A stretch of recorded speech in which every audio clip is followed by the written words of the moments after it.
chapitres, ça va dépendre de la longueur de la vidéo. Mais je peux lire plus si jamais ça vous intéresse. Alors, donc je vais vous lire le résumé avant de commencer. Donc, c'est réacteur numéro 4 ou les jeux d'été d'Hiroshima. Au sein des ruines et des immeubles d'une petite ville abandonnée, une bande de gamins en capacité étonnante s'est organisée une vie tranquille. Livrés à eux-mêmes dans ce monde où la nature reprend peu à peu ses droits, leur quotidien fait de jeux, de disputes et de petites survies se voit bouleversé par l'arrivée d'une bien étrange créature, un enfant normal. Donc juste avec ce résumé, vous pouvez un petit peu vous imaginer dans quel monde nous allons nous trouver en lisant cette histoire. Et c'est vraiment très très prenant parce qu'on se plonge complètement dans l'univers de cette histoire-là et de ce livre. Alors en plus, en sachant que de base, personnellement, je ne suis pas attirée par des livres fantastiques et par ce genre de livres. Celui-ci, vraiment, je l'ai lu très facilement. Et c'est une histoire qui est très prenante. On a vraiment envie de savoir ce qui va se passer. Et c'est vraiment très intéressant à lire. Donc je vous le conseille. Et il se lit très rapidement. Il n'y a que 183 pages. Donc c'est pas un gros livre. Donc,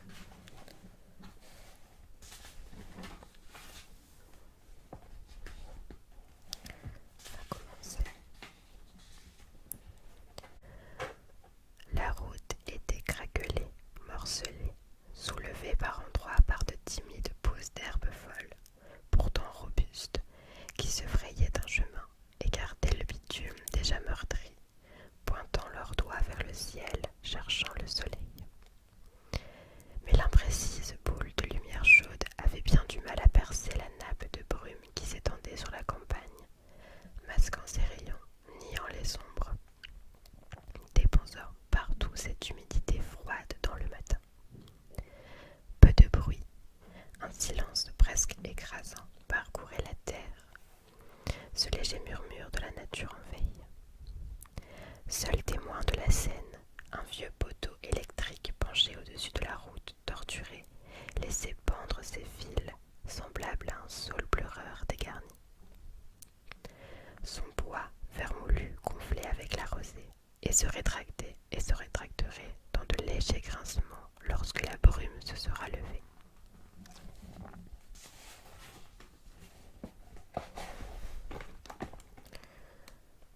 Puis une forme apparut au loin, fine, dodelinante, une boule de blé plantée au bout d'un tronc et 4 branches qui se balançaient, donnant le tempo. Une forme blanche aux grands yeux sous d'épaisses mèches blondes et 2 bras maigres jaillissant de ses manches, battant son flanc au rythme de sa marche. Monté sur ses jambes frêles à culottes courtes, le gamin faisait crisser ses souliers de toile. Il marchait d'un bon pas, oscillait, jouait avec les fissures de la route, traversait les crevasses, les reprenait dans l'autre sens, évitant soigneusement de piétiner les maigres pousses fleurissant dans ses ravins, ou en équilibre pour suivre le tracé d'une lézard. En se frayant un chemin le long de la voie, il passa bientôt devant un cube. Un gros cube gris et figé, avec de grands yeux noirs en rectangle, de grands yeux tristes. Et une bouche béante, d'où l'on finit par percevoir l'intérieur. Des dalles rouges qu'il s'effritaient sur les cloisons. Le chambranle de ses fenêtres absentes parfois tombait à terre, fracassé, le bois rongé par les années d'absence, battu par la pluie, le froid des hivers qui succèdent l'écrasante chaleur de l'été. Et derrière un taillis inextricable de branchages d'arbres chétifs sur un tapis de feuilles soutenait ce cube de béton triste et solitaire. Pourtant pas si seul, puisque la brume révéla au gamin un autre bâtiment plus loin et plus haut, bien plus haut. Tout carrelé de blanc et de noir jusqu'au tiers de sa hauteur, perçait d'innombrables yeux morts sur sa façade sale et dépouillée de sa vie, mais imperturbable, comme un rocher taillé, planté dans le sol humide, créature toujours prompte à reprendre du terrain, l'auvent de béton dévoré de mousse peinait à repousser les assauts de l'arbre qui commençait à étendre ses branches sur lui. Preuve de l'abandon de ces lieux, l'intrus s'était confortablement enraciné sur le chemin menant à l'entrée de l'immeuble, avait éclaté le bitume, poussé les gravats autant qu'il pouvait et balayé arrogamment son feuillage sur l'enveloppe frêle du bâtiment déserté.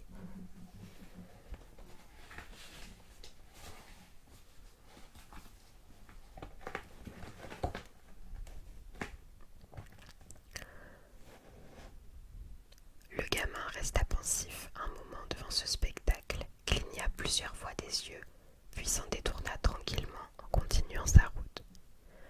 De semblables silhouettes de béton se dessinèrent bien vite, perçant la nappe de brume qui paraissait plus ténue à mesure qu'il avançait. Cubes noirs, rectangles grisous, énormes masses de bétons armés et de verres brisés s'offrirent bien vite au regard. Une assemblée de témoins de la vie passée, massés de part et d'autre de la grande rue. Dévoilés fenêtres, balcons, cheminées, auvents, perrons et portes d'entrée. Tous délabrés, tous silencieux, certains abîmés au point même que le revêtement laissait place par endroits à d'honteuses tiges en ferraille rouillées jaillissant de la structure, écorchures sur un cou que plus personne n'habite, sur un corps que plus personne n'habite. Et tous attablés devant un festin pathétique de lampadaires nus, de poubelles renversées, déchets indescriptibles, morceaux de bois ou gravats en tout genre. Le gamin s'approcha d'un arbre, jugea son aspect et avisa soudain une branche qui lui conviendrait sûrement. Un pied sur le tronc, il empoigna fermement le branchage et tira, souffla, tordit le bois, fit de grands mouvements de bras jusqu'à ce que l'écorce brune laissa place à la chair verte et tendre.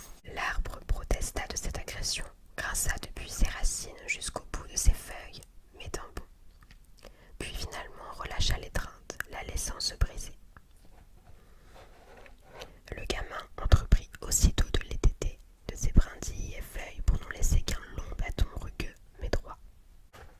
Il fit frombir sa prise dans l'air dans un grand rond de bras et avec l'air satisfait du vainqueur essuya ses mains sur sa culotte bleu marine avant de repartir et s'enfoncer plus loin à l'intérieur de la ville naissante. Une ombre s'avançait dans la pénombre avec dextérité. La main sûre et le pas leste, elle n'avait presque plus besoin d'y voir pour s'orienter dans ce dédale qu'elle connaissait si bien.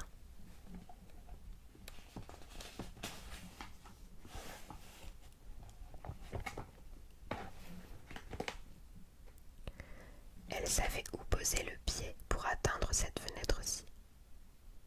Pas cette planche, elle craque, contourne-la.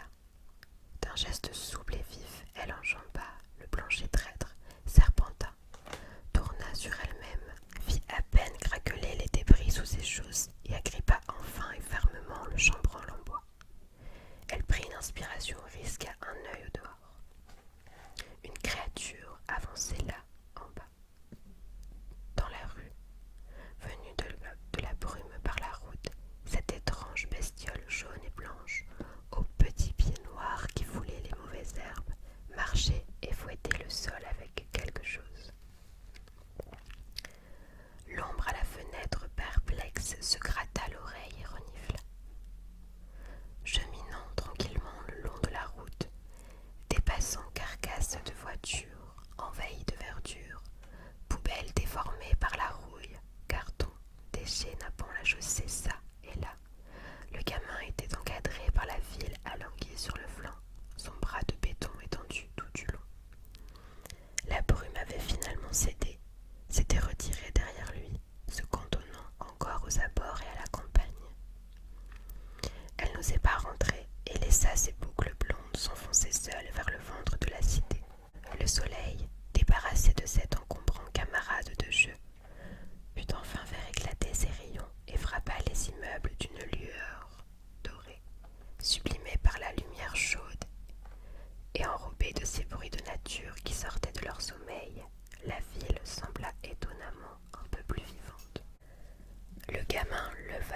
créature, elle piétinait ses petites pattes. Ses orteils aux ongles bizarrement longs et noirs s'enfonçaient dans la mousse, répandue du pneu jusqu'au rebord du trottoir derrière elle. L'ombre renifla et s'essuya le museau d'un revers de la manche. Elle souffla, avisant un poste plus amène, quelques mètres plus loin. Attendant le bon moment, elle ramassa un peu sur elle-même, puis bondit. Elle galopa aussi vite et silencieusement qu'elle put, jusqu'à un tas d'ordures enchevêtrées dans un buisson. Elle se redressa prudemment, bien dissimulée derrière cet abri de fortune. La créature qu'elle surveillait avait changé d'objet et elle frappait le sol avec. Malgré tout, elle ne semblait pas l'avoir vue. Une goutte coula de son museau, l'ombre renifla de nouveau.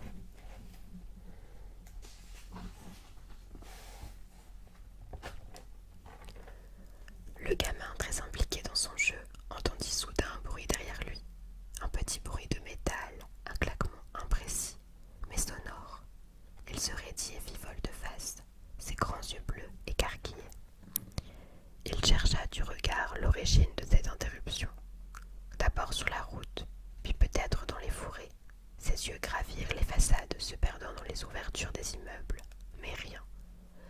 Rien que de vieilles carcasses immobiles, murées, prostrées dans leur silence. Rien que des sous-bois miniatures et des prés verdoyants, recouverts maladroitement de bitume. Rien qu'une scène figée, maternée par de grandes barres d'immeubles aux innombrables fenêtres. Rien que le vent égrelé du matin, un filet frais fuyant la chaleur du soleil qui sifflait mollement en se perdant dans les impasses ou le feuillage des arbres. Non, rien. Le bruit s'est tu aussi soudainement qu'il avait hélé. Le gamin, interdit devant ce spectacle de la vie en suspens, se retourna pour revenir à son jeu et se trouva nez à nez avec quelqu'un qui reniflait. Chapitre 2. Deux petites billes couleur terre le toisaient, deux yeux très sombres et pourtant mouchetés d'une lueur, une petite lumière blanche qui éclairait ce regard. La bête renifla, sa patte gracile, aux doigts crochus et aux ongles noirs, jaillit d'une manche informe vert de gris et vint rattraper la morve sous son museau. Le gamin ne bougeait plus. Il fixait cette bête avec une inquiétude mêlée de fascination. Elle semblait à première vue aussi grande et frêle que lui, et ses deux grosses oreilles couvertes de pelage dansaient à chaque mouvement de sa tête joufflue. La bête, quant à elle, considéra le petit garçon, s'attarda sur ses mèches blondes, passa sur ses joues roses, ses vêtements blancs, puis bleu sombre, et, après être descendu jusqu'à ses pieds, redressa brusquement la tête pour revenir sur son regard.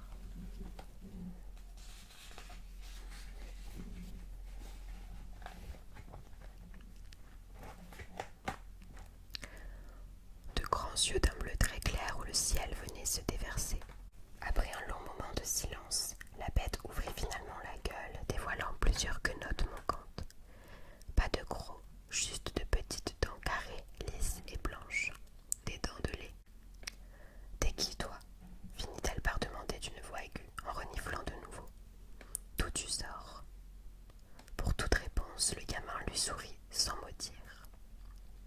La bête aux allures grotesques décontenancée retira sa capuche, laissant émerger une tignasse noire, puis remonta ses manches qui lui cachaient les mains. Débarrassée de son chaperon où pendaient ses deux oreilles cousues, certainement soustraites à deux peluches différentes, l'une étant visiblement plus claire que l'autre. Le jeune garçon ressemblait beaucoup au petit blond, hormis la forme étonnante de ses doigts griffus, ainsi qu'une grande tache de naissance qui lui cerclait l'œil droit d'une superbe couleur lit de vin. Dans une tentative d'apparaître imposant, il mit les poings sur les hanches. D'un air faussement déterminé, l'autre se mit à sourire encore plus. Agathe laissait courir ses doigts sur le métal froid. Elle aimait le contact, la texture de cette matière, sentir la peinture glacée se craqueler sous la pulpe.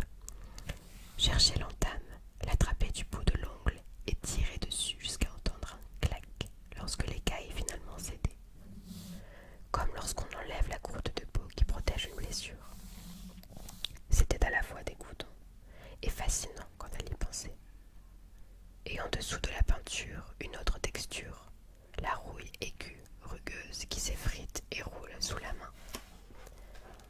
Elle est tellement vive, tellement présente, tellement mordante qu'Agap en ressent presque la couleur sans la voir.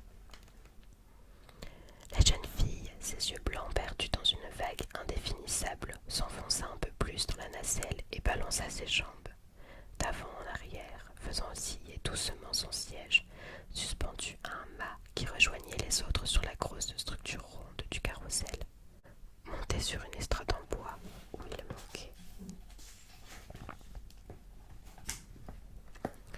Plusieurs lattes, le manège semblait devoir être piloté depuis une grosse caisse en ferraille peinte en vert tendre qui patientait sur le rebord.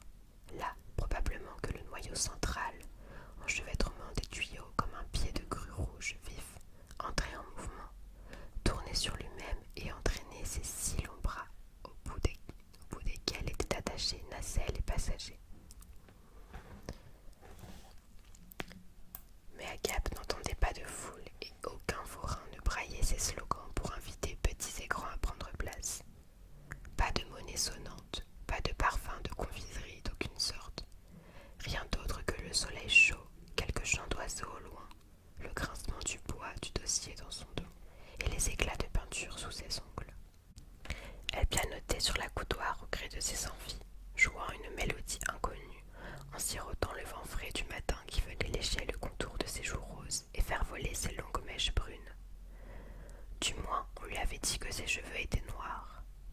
Noirs comme le cul d'un corbeau, et les joues roses, mais depuis le temps, elle avait oublié à quoi pouvait ressembler cette couleur.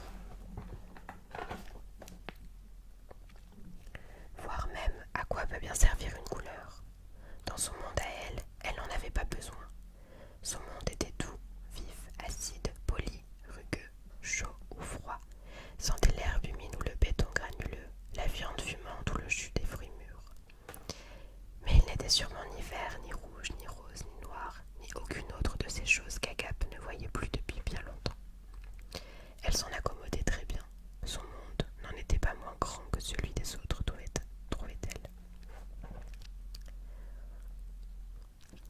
Descends de là, enfoiré, c'est pas du jeu.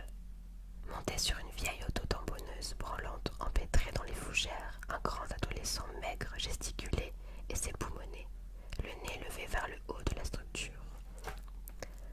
Affublé d'incongrues lunettes de plongée bleu vif et coiffé d'un bonnet de natation, il lançait un regard noir et un poing rageur à un autre, qui riait et se moquait, tranquillement assis sur une grande barre rescapée de l'effondrement du manège. Un pied sur le pilier et l'autre balançant dans le vide à quelques mètres du sol.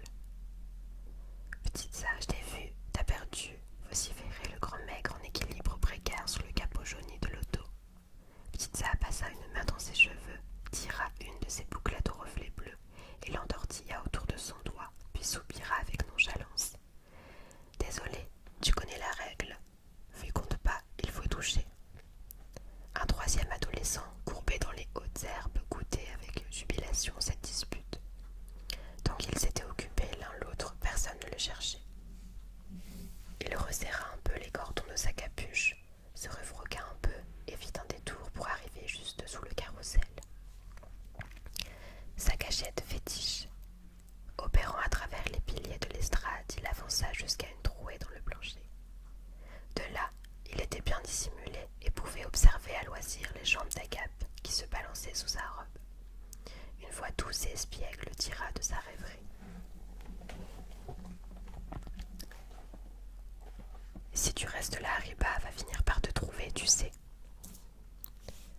Agap tourna la tête vers lui et lui sourit.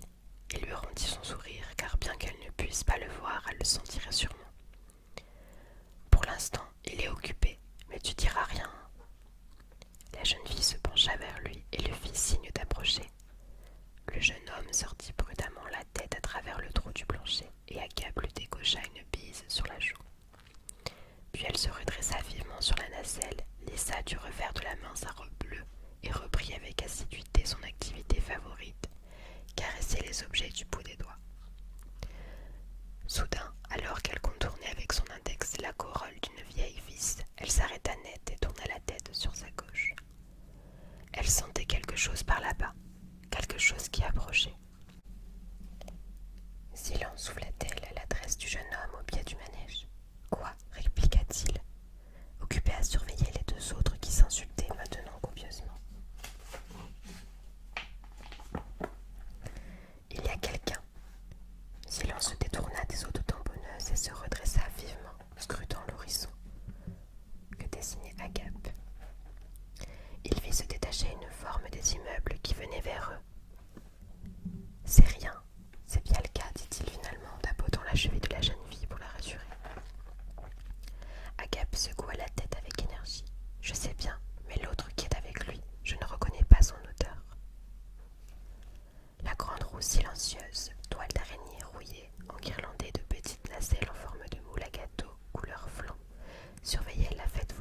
soleil était haut maintenant dans le ciel, lavé, il gouvernait tout de son écrasante chaleur.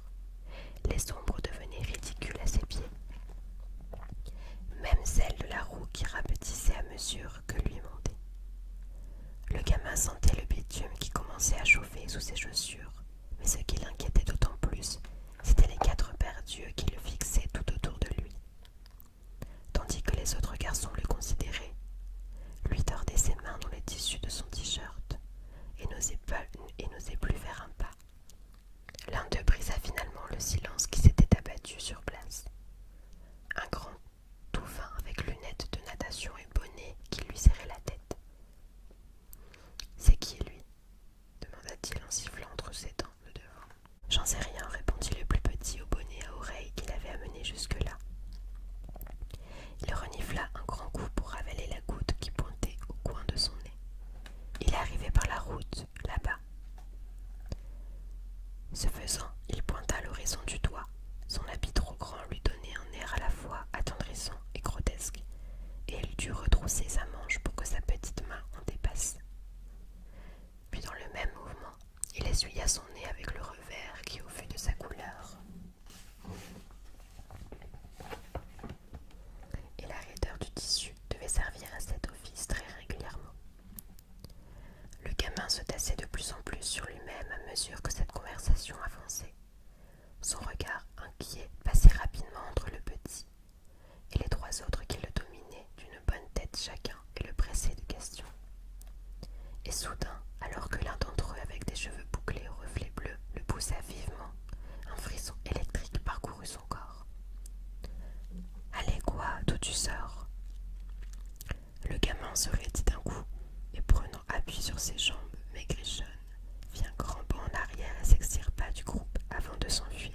La rue semblait déserte, il n'entendait pas de pas et plus d'éclats de voix partent vers lui. Réfugié derrière une voiture, le gamin n'osait pas risquer un œil à travers la carcasse, prostré entre le pas de caisse qui venait chatouiller l'herbe jaunie en dessous et la portière ouverte dénudée où ne subsistait encore qu'une manivelle pendouillante. Vestige bien inutile puisque de toute manière la vitre était brisée en morceaux par terre. Le carton sur lequel il reposait et qui s'était retrouvé collé à cet endroit par la pluie, le froid et le soleil s'élimaient de toutes parts. Il était encore gorgé de l'humidité de la nuit. Il sentait fort et ce liquide poisseux commençait à remonter par la semelle et le tissu des chaussures du gamin. Il sentait ses orteils se rafraîchir. Une sensation des plus désagréables, mais il ne se forçait à rester le plus immobile possible. Tassé, les bras enroulés autour de ses tibias, le cul presque à terre, il attendait et tendait l'oreille, mais n'entendait que le bruit de sa respiration et le sang qui lui battait les tempes. « Ça ne va pas ?» demanda soudainement une voix au-dessus de lui. Il clapit et se retourna vivement. La fille, celle qui était avec eux, la grande fille étrange avec les yeux blancs, était là. Sa longue main blafarde posée sur le coffre et les yeux rouges dans une vague infinie. Elle ne le regardait pas, elle ne le pouvait pas, mais elle le voyait quand même. Comment avait-elle pu le retrouver ?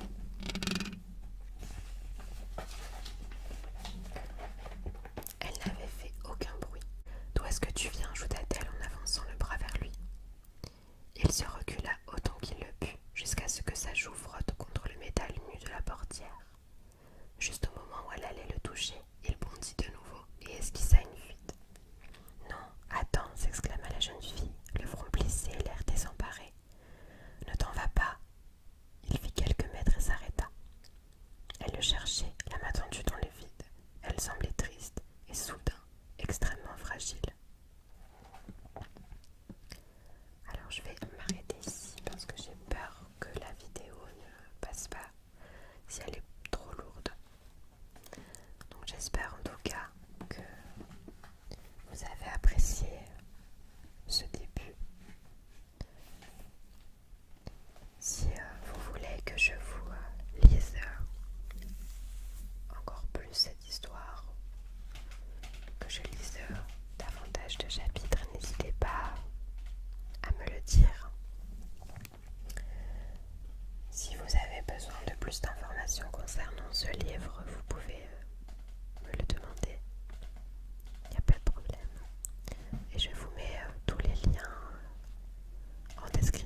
désespère